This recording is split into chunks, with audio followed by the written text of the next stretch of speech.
Listo, Está la pantalla. para compartir, sí. Bueno, muy bien. A ver.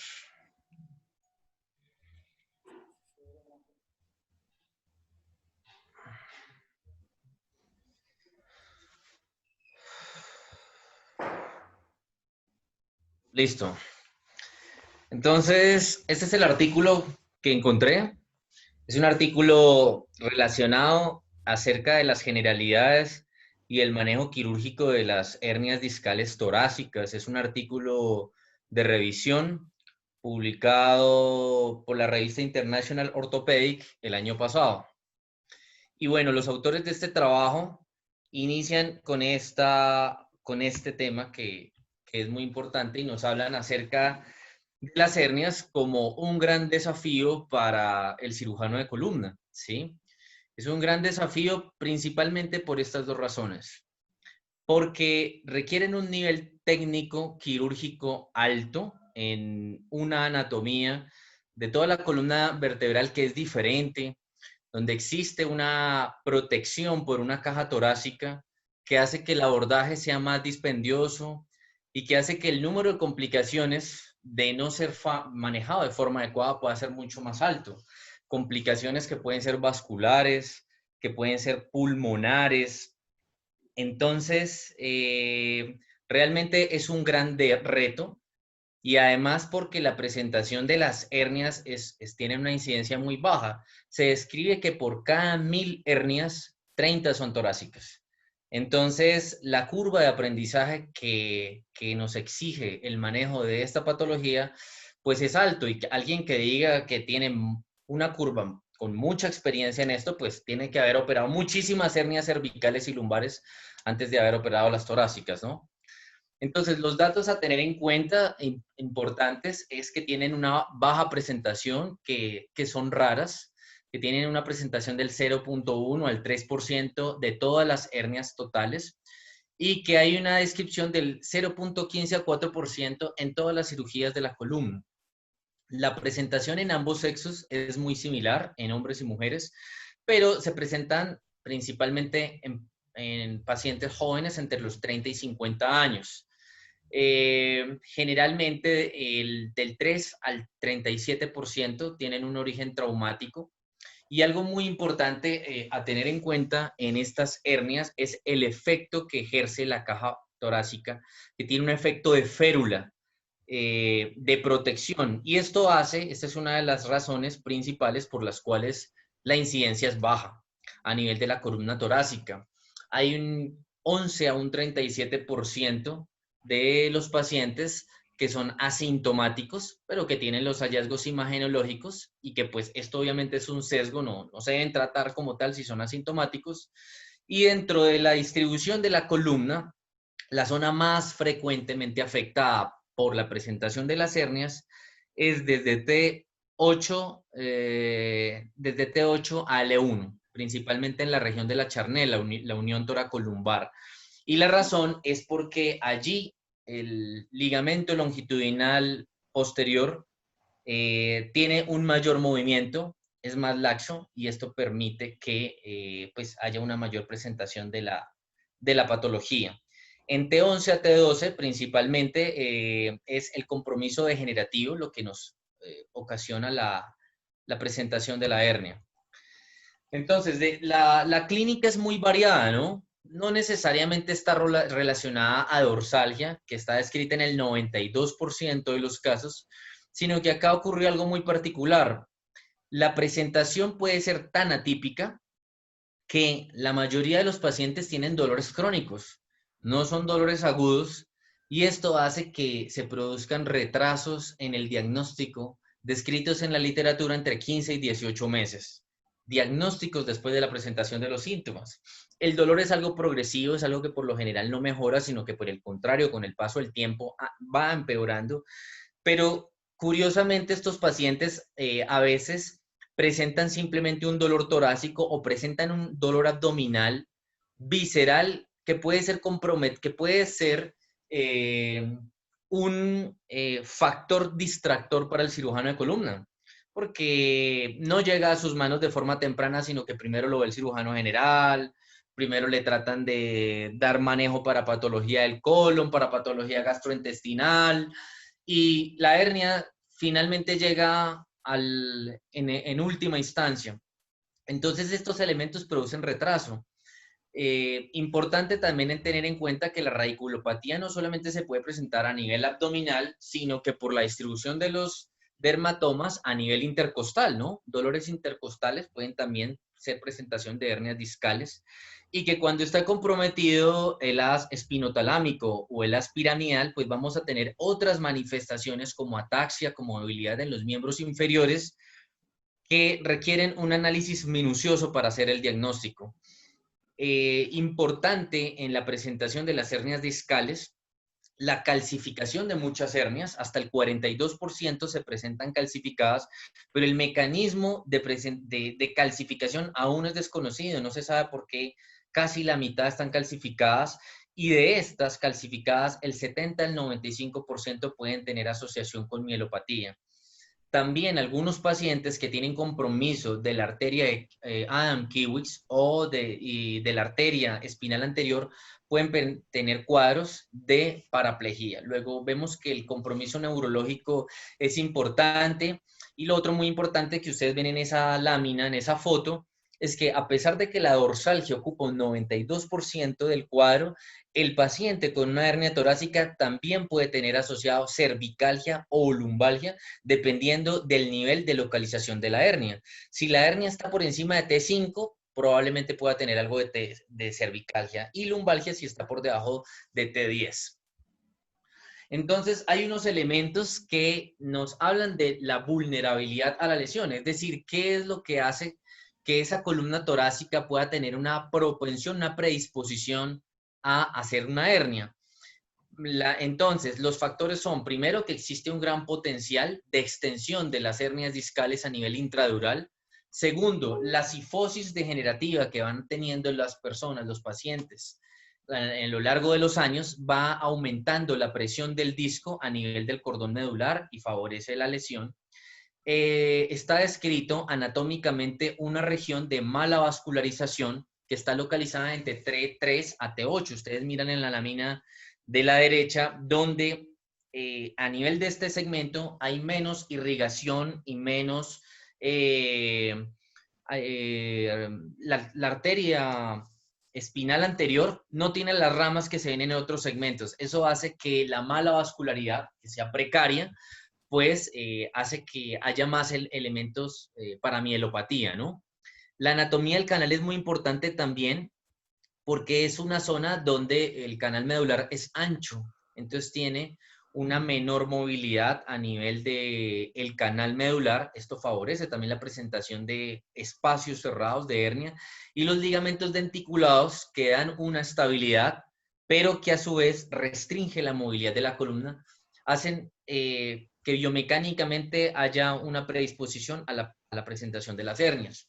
Dentro de la parte diagnóstica, pues muy importante después del estudio de la clínica, la parte imagenológica. Entonces, está escrito que en presentación de hernias torácicas siempre debemos contar con un espinograma, con una radiografía de la columna vertebral completa, analizar el segmento cervical y el segmento lumbar. Y la radiografía es muy importante porque, como les mencioné, hasta el 42% de las hernias pueden tener calcificaciones. Entonces pueden ser detectadas en algunas radiografías. Importante también la tomografía porque nos habla de la localización de la lesión, nos permite valorar la calcificación de algunos discos y aquí viene el concepto de que es una hernia gigante calcificada, aquella que está calcificada pero que tiene más de un 40% de ocupación del canal medular. Los pacientes que tienen signos de mielopatía pues deben ser evaluados con la resonancia y está escrito que para cirugía en columna torácica, algunos cirujanos realizan una arteriografía inicialmente. Por ejemplo, si van a hacer una toracoscopia o van a decidir si van a ingresar por el lado izquierdo o el lado derecho, hacen previamente una arteriografía para determinar la localización de la arteria de Adam-Kiewicz. Entonces, estos son los elementos imagenológicos para la interpretación. El manejo quirúrgico, pues, está diseñado principalmente para los pacientes que tienen un dolor axial persistente con una radiculopatía intratable, que tienen déficit neurológico progresivo y aquellos que tienen mielopatía. La mayoría de los pacientes que no tienen estas características pues van a responder de forma adecuada al tratamiento conservador. Y también están descritos algunos factores de mal pronóstico en la cirugía, como la duración o el empeoramiento de los síntomas prequirúrgicos. Está descrita la osificación del ligamento longitudinal posterior, el amarillo, y en algunos pacientes también el sangrado. Entonces, ¿cuáles son las claves para el éxito del manejo quirúrgico? En primer lugar, realizar una selección adecuada del nivel. Muchas veces, equivocarnos en la selección del nivel nos va a traer serias complicaciones. Y están descritos en la literatura varios métodos para identificar ese nivel. Los autores de este trabajo particularmente tienen, su método consiste en localizar la costilla, el reborde superior de la costilla relacionada a la hernia y marcan el paciente desde el día anterior a la cirugía. Pero también está escrito azul de metileno, eh, la presentación hay un medicamento, hay una inyección que está escrita que se llama Onyx, que ahorita le preguntaré al doctor, pero qué es exactamente. Y también importante, pues, tener el monitoreo neurológico. Si bien es cierto que hay bastante controversia en columna acerca de cuándo usar el neuromonitoreo, muchos lo usan, otros no lo usan, pues hay un trabajo de los doctores Suter y Borak del 2007, donde ellos nos dan unas recomendaciones prácticamente en los pacientes a quienes que tienen síndrome de cauda-equina, que tienen una mielopatía instaurada o que se les va a realizar una descompresión anterior o posterior amplia en la región torácica. Para ellos son indicaciones de hacer un neuromonitoreo. Y los resultados que se han visto han sido buenos. Se han visto que incluso intraoperatoriamente un paciente que ingresaba con un cuadro de mielopatía durante la cirugía presenta una mejoría en los potenciales motores, y esto nos habla de pronóstico neurológico a largo plazo. Por eso es importante también tenerlo en cuenta. La magnificación óptica intraquirúrgica. Hay unas estructuras muy importantes. La anatomía del canal medular nos hace que tengamos que tener unas herramientas y unos medios de visualización adecuados. Lupas, microscopio, todo esto que nos facilite la cirugía y permita disminuir el índice de errores. Y definitivamente las técnicas y el abordaje quirúrgico en la cual vamos no solamente a tratar la hernia, sino que están bastante relacionadas con la experiencia de cada cirujano, ¿no? Entonces, los abordajes y las técnicas quirúrgicas descritas pues son múltiples. No hay una técnica que sea la mejor, no hay una que tenga cuáles son los mejores resultados para descompresión, pero lo que sí debe tener en común esas técnicas es que deben tener una mínima manipulación del cordón medular y una minimización de las complicaciones. Entonces, hay tres vías descritas principalmente: la vía posterolateral, lateral y anterior. Inicialmente se utilizaba la vía posterior, la laminectomía, pero se vio con el paso del tiempo que los pacientes hacían un deterioro neurológico residual, y por esa razón la técnica posterior pura ha sido un poco descontinuada en muchos grupos de cirugía. Entonces, la posterolateral permite un ingreso oblicuo a través de la lámina y haciendo una resección adecuada de la faceta, y nos permite pues ingresar al canal medular y tener una buena visualización. La desventaja es que los abordajes posteriores no tienen buenos resultados en las hernias calcificadas. Las hernias calcificadas, o que son hernias gigantes, hernias centrales, tienen una mejor descompresión y menos complicaciones como desgarro de la dura cuando son abordados por la vía anterior. Entonces tenemos dentro de la vía posterior, podemos colocar también tornillos transpediculares, podemos hacer una laminectomía, hemilaminectomía. Por la vía lateral, una de las ventajas de la vía lateral, que podemos hacer una resección de la costilla y de la apófisis transversa, una costotransversectomía retropleural, que es la que estaba descrita, tenemos la ventaja de que se puede ingresar tanto a la parte anterior como a la parte posterior de ese canal medular y podemos hacer una instrumentación posterior. Entonces, esta vía de abordaje posterolateral está diseñada principalmente para hernias posterolaterales y laterales no calcificadas, y una de las indicaciones importantes es tener en cuenta la compresión multinivel por calcificación del ligamento longitudinal posterior, que sería una de las indicaciones para realizar este abordaje. La vía lateral, como les mencioné, permite tener un acceso dorsal y anterior de forma simultánea. El abordaje inicialmente en 1976 estuvo descrito como abordaje lateral extracavitario, en el que se hacía un abordaje lateral por una toracotomía y se trataba de rechazar el disco intervertebral hacia el lado de forma lateral, y eso nos permitía realizar una descompresión. Y la costotransversectomía retropleural de 1980, que está escrito en algunos artículos, que ha sido abandonada por daños tisulares y complicaciones. El abordaje anterior, bastante utilizado para las hernias centrales y calcificadas, permite múltiples niveles a través del mismo abordaje. Tiene la desventaja pues de que es un poco más invasivo y que está asociado a más complicaciones. Las complicaciones pueden ser pulmonares, puede haber un tromboembolismo pulmonar, daño de la pleura. Esto nos puede ocasionar una fístula de líquido cefalorraquídeo hacia el espacio pleural, que sería una gran complicación. Riesgo vascular descrito con lesión de la vena ácigos, y por eso es un abordaje que debe evitarse en pacientes con comorbilidades por la realización de estas complicaciones. Ya indicaciones para artrodesis, entonces pacientes que tengan dolores severos, que requieran unas disectomías multiniveles, que tengan una enfermedad de Scheuermann, pues habría que valorar cada caso por individual, pero pues es una de las indicaciones, o aquellos pacientes que requieran cirugías con resecciones amplias de más del 50% del disco, del cuerpo vertebral o de la costilla. Las complicaciones que están asociadas a estas cirugías es una de los elementos más importantes a tener en cuenta, porque son más frecuentes pues por la vía anterior. Vemos como en el 26% comparado con el 9% en la vía posterior.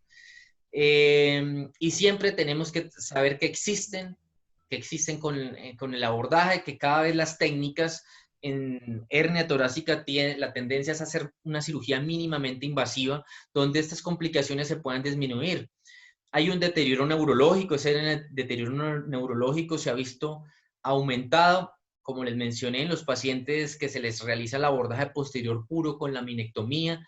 Está descrito hasta un 15% de desgarro de la dura. Los autores de este trabajo nos dicen que en caso de lesión de la dura, ellos recomiendan realizar una secuencia de punciones lumbares y de un drenaje aproximadamente de 30 mililitros hora o 300 mililitros en el día, asociado a pegamento de fibrina, ¿sí? Para la reparación de la dura. La neuralgia intercostal, en el caso del abordaje, digamos abordajes anteriores, en el cual no se toma la suficiente precaución y se hace una lesión del paquete neurovascular en la costilla. Las lesiones pulmonares, hasta neumonía, empiema está descrito, y también una de las complicaciones importantes en cirugía de hernia torácica es que puede haber una resección incompleta del disco, sobre todo en aquellos pacientes que tienen discos calcificados y que en el momento en que se reseca el disco puede haber asociado un desgarro de la dura. Como conclusiones, entonces las hernias torácicas, aunque son raras, son un desafío anatómico y quirúrgico. El deterioro neurológico y o mielopatía son indicaciones de cirugía. El planeamiento prequirúrgico y la selección adecuada del abordaje nos va a reducir el número de complicaciones, y la tendencia cada vez es hacer una cirugía mínimamente invasiva, ya que esto tiene mejoras, tiene buenos resultados, pero uno de los principales inconvenientes es la curva de aprendizaje. Ese es el trabajo. Muy bien, muy bueno, Ricardo. Eh, la droga Onix, dijiste. Sí, es que está escrito, doctor, la palabra es coil injection. No sé qué es coil, yo traté de buscar la traducción. Coil lo traduce como bobina, me puse a buscar qué era Onix y Onix es un medicamento que utilizan para embolización arterial. No sé si de repente tenga alguna relación, pero no sé. La verdad no la conozco, Ricardo. Onjix o algo así.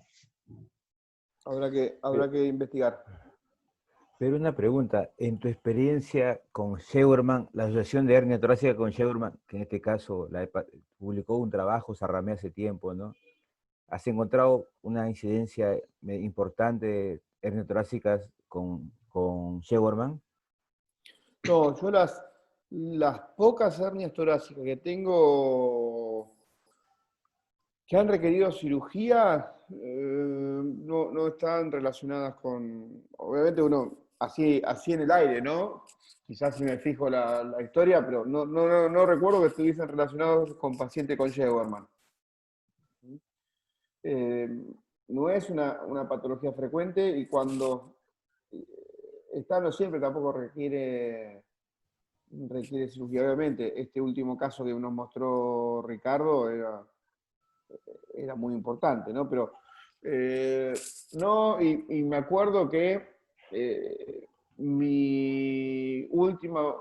una de mis últimas peleas con neurocirugía acá de San Martín fue por una hernia de disco torácica y era un paciente tampoco sin Scheuermann, que fue por la vía de abordaje, que ellos indicaban una laminectomía, o sea, de ingresar por posterior. Yo dije que no, que había que hacer una costotraversectomía.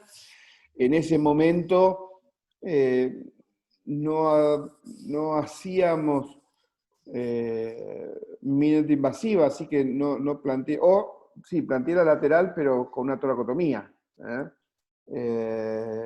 Y bueno, que sí, que no, que ni que sa, terminaron operando por atrás y el paciente quedó parapléjico. Meses después me llaman de clínica para que evalúe una escara, pensando que era paciente de columna por la cirugía. Y bueno, ahí el paciente se acordó de mí y me decía. Profe, ¿cómo hace la identificación del nivel? Usted en su planeamiento prequirúrgico, ¿lo identifica en cirugía, hace la asociación con bueno, obviamente con las imágenes, pero tiene algún método en especial? Bueno, antes usábamos, hacía una marcación el tomógrafo antes de ir al quirófano. ¿Sí? Y poníamos medio de contraste dentro del disco, como un poco mostraste vos ahí. ¿Eh? ¿Azul de metileno? Sí. Sí, sí, porque lo que necesitas es que el disco cambie de color. Sí. Hoy mejoraron las camillas, mejoraron los equipos de radioscopía, así que hoy contamos dentro del quirófano. Pero antes íbamos al Perfecto. tomógrafo, poníamos una aguja, íbamos al disco, inyectábamos, pero bueno, es todo un tema también, ¿no? Y más tiempo, y bueno, se demora todo mucho más. Pero hoy creo que mejoró mucho todo el soporte que tenemos, así que se puede hacer directamente en quirófano y se puede también, uno puede ir con el radioscopio al disco, inyectar la azul de metileno, hacer el abordaje, volver a controlar y bueno, la confirmación final es cuando sacamos el disco pintado, ¿no? Pero es importante que la liberación debe ser, o sea, si vamos a hacer una vía lateral o si vamos a hacer una costotrabecectomía, uno cuando tiene en la cabeza que va a operar una hernia, habitualmente el gesto profundo es mínimo. Una hernia lumbar, vamos a suponer, o una hernia cervical. Lo hagamos por adelante, lo hagamos por atrás, uno va a buscar la hernia nada más. Acá el gesto antes de llegar a la hernia en sí, fíjate la, la extracción de hueso que se hizo en el último caso que vos mostraste para sacar esa hernia. O sea, Claro. es algo importante, no es algo, no vamos a hacer, podemos hacerlo por mini abordaje, sí, claro, pero en la profundidad tenemos que tener el campo necesario para trabajar cómodo. Y muchas veces, la hernia es más bien dura, es un proceso crónico que se puede reagudizar con una hernia nueva, pero muchas veces sacando parte del cuerpo, los platillos y obviamente el disco, dejamos esa compresión flotante que termina desplazándose hacia adelante y hace una liberación pseudo indirecta, ¿no? Pues no es indirecta porque realmente estuvimos ahí y sacamos, pero no hay que enloquecerse e ir a sacar todo el disco. Porque ahí podemos lesionar la dura, como vos dijiste. Y el tema es que ahí es muy difícil, no digo imposible, pero es muy difícil solucionar el desgarro de dura anterior. Pues no tenemos el campo necesario para suturar o el campo necesario para ver bien la longitud del desgarro. Entonces, y no hay muchas cosas para hacer un packing. Y vamos a dejar esa pérdida conectado a la retropleura y ahí se va a acumular líquido. Entonces, yo libero y si vacío bien la parte del tercio posterior del cuerpo que está en contacto con la hernia, y si puedo hacer que lo que está en el conducto se desplace hacia adelante, ya me quedo tranquilo. O me quedo un poco más tranquilo. Y el tema del neuromonitoreo, y es un tema, porque si nos olvidamos de la complicación que es contar con un neurofisiólogo, que el neurofisiólogo sea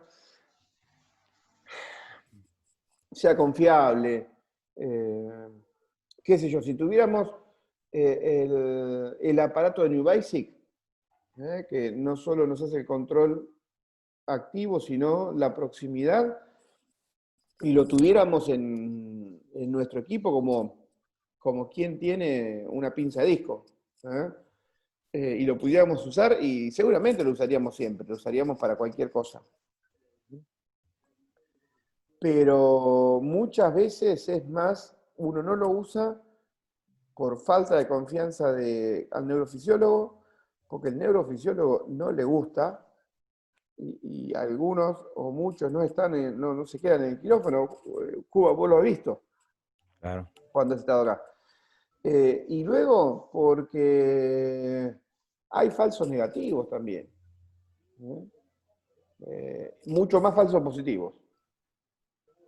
Sí. Porque la relación con la anestesia, la relación con la temperatura ambiental, la relación con la temperatura del paciente, las desconexiones de los cables, la rotura de los cables. Yo he tenido que suspender abordajes laterales porque no había registro previo. Y hasta que logré que la casa venga con 2 juegos de cable. Que los que tienen el material, los que tienen el material tratan de, obviamente, no consumir los descartables. Entonces, es todo un tema. Pero bueno, por un lado Ahí en creo el que... trabajo también mencionaban dos elementos importantes. Mencionaban antes de la cirugía los niveles de la tensión arterial. Mantener un nivel de tensión arterial sistólica de 80 milímetros de mercurio, y algunos recomendaban la colocación de dosis o bolos de metilprednisolona antes de la cirugía como efecto protector para la médula. ¿Qué opinión tiene con eso, doctor? Eh, vos podés ponerle un tanque de combustible de metilprednisolona y si no haces un buen campo y eh, estás irritando el cordón medular por querer sacar en poco espacio ese disco, no alcanza la metilprednisolona. Por eso insisto, creo que el secreto es tener un muy buen campo en la profundidad sin desestabilizar la columna. Pues si así lo fuera, queda todo el arco posterior indemne y parte del cuerpo. Así que sin desestabilizar la columna, uno tiene que tener un muy buen campo y tiene que ver bien. Y si estamos, yo prefiero, si estamos trabajando muy al límite, si vemos que con los instrumentos irritamos la médula, si tenemos un control neurofisiológico que nos dice que estamos irritando, bueno, ahí hacer el corticoide. Pero de prevención, si fuese así, antes de salir de casa tendríamos que hacer unos 30 miligramos kilo de metilprednisolona por si tenemos un accidente. Claro. Son prevenciones que no me parece. Pero bueno, cada cual con su sentido. Muy bien. Pero, y ahí sí es importante en este caso, a diferencia de la hernia lumbar, por la incidencia de más o menos 40% de este caso de calcificación, una tomografía, ¿no? Ahí cobra más importancia, ¿no? Fundamental. Y obviamente que uno no hace la indicación no hace la indicación por la imagen, pero si está calcificada, esto que yo decía, dejarlo flotante, es un buen objetivo. Pero de ahí, ¿alguna experiencia ahí en este caso, un bloqueo, si hay una clínica radicular, una clínica, en este caso, alguna experiencia con algún tipo de bloqueo, en este caso radicular o peridural? No, peridural no, pero radicular sí, si es una hernia lateral y blanda. Claro, asegurarse que sea blanda, ¿no? Y ahí lo estamos haciendo con el bloqueo de la tomografía, así que bueno, sí. Pero la gran mayoría son infrecuentes, la gran mayoría los síntomas son tolerables. Y uno tiene que operar, en ese caso, realmente una radiculopatía con alta densidad y que no lo tolere el paciente. Y ahí el bloqueo lo puede llegar a ayudar. Y algunos hasta fenolizan la raíz. Y el déficit neurológico que obliga a operar. Cuando está progresando, cuando no está instalado ya completo. Sí. Gracias, Pedro. Está muy bien. Muchas Gente, gracias. no, gracias a ustedes. Estas cosas pasan, que ya la gente va a trabajar y cada vez vamos a ser menos, pero bueno, veremos cómo seguimos.